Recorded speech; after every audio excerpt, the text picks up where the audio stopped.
Hey guys, Ben Crosswhite here, and today I'm going to talk to you about New Year's resolutions, how to plan efficiently, and how to succeed and keep lasting results. So we're going to go through 5 different points that's going to help you when planning your New Year's resolution.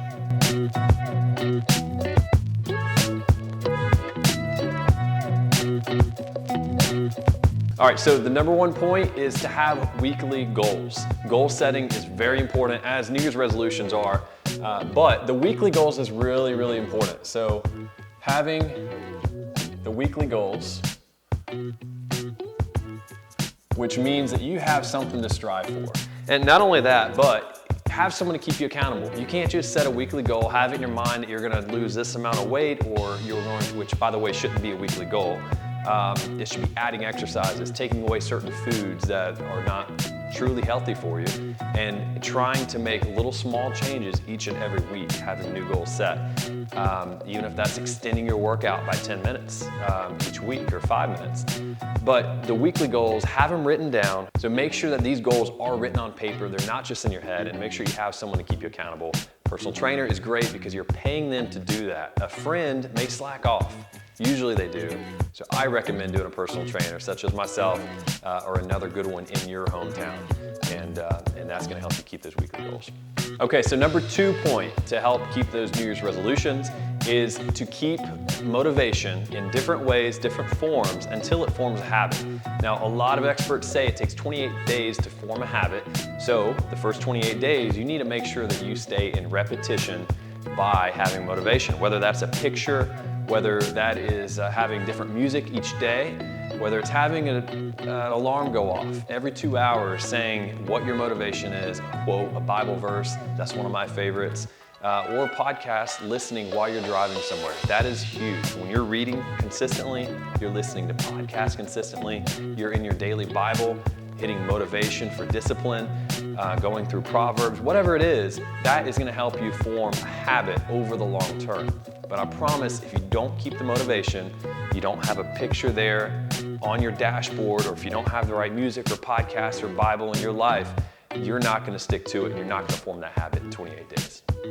Okay, so the number 3 point is to be around people that prioritize health. It's very important, and it's something we all fall into with different aspects in our life. You don't find successful people hanging out with people that are not successful, usually. There's a reason for that. It's motivation, it's to keep their priorities in check, and health is the same thing. If you're hanging around people that are constantly going out to eat, going out to fast food restaurants, not working out, putting other priorities ahead of the workouts and their health, they're not people you should be around. Find the inner circles of people that are encouraging, pushing you, not just being the person that you're supposed to be no matter what weight you're at. You need someone to give you the cold hard truth and tell you, hey, you're unhealthy, let's get motivated, let's start working out, let's do it together, and have a partner to help you with that. So it's very critical being around people that prioritize health. That is an incredible point to make sure you keep in mind. Okay, point number 4, and this is something that I go through all the time with my clients. Every week, I promise this is something that we always talk about. And it is eat and work out to nourish and build strength, and let weight be a byproduct. Weight should not be number 1. That should not be your first goal, because if it is, you're gonna get disappointed. Anytime we put our faith in human nature, we are always disappointed, I promise you. Outside of God, we're always disappointed. So when you put your faith into losing weight each and every week, I promise you're gonna be disappointed. Make sure that is a byproduct and it's not the first priority. You wanna nourish your body properly. You wanna get the right amount of protein in your body. You don't wanna take in extra simple carbohydrates that turn straight into sugar in your bloodstream and raise insulin levels and start adding on more fat. You want to make sure that you're eating nutrient-dense foods that are nourishing to your body and taking in the right superfoods to give you energy and help organ function and help build muscle mass, as well as the workouts. And then I promise the weight will come, the measurements will come. But every week, your body's gonna fluctuate, and it may take a month for you to finally lose that weight that you're trying to lose, but you're gonna get discouraged if you put it all into weight initially. Okay, so the last point that I'm gonna make here is plan and execute. So make sure you have written plans, make sure you know what goals you have in mind, dates that you're trying to hit. Now, you may not get those dates, you may have to reset them, but try to have them written down and execute on those goals.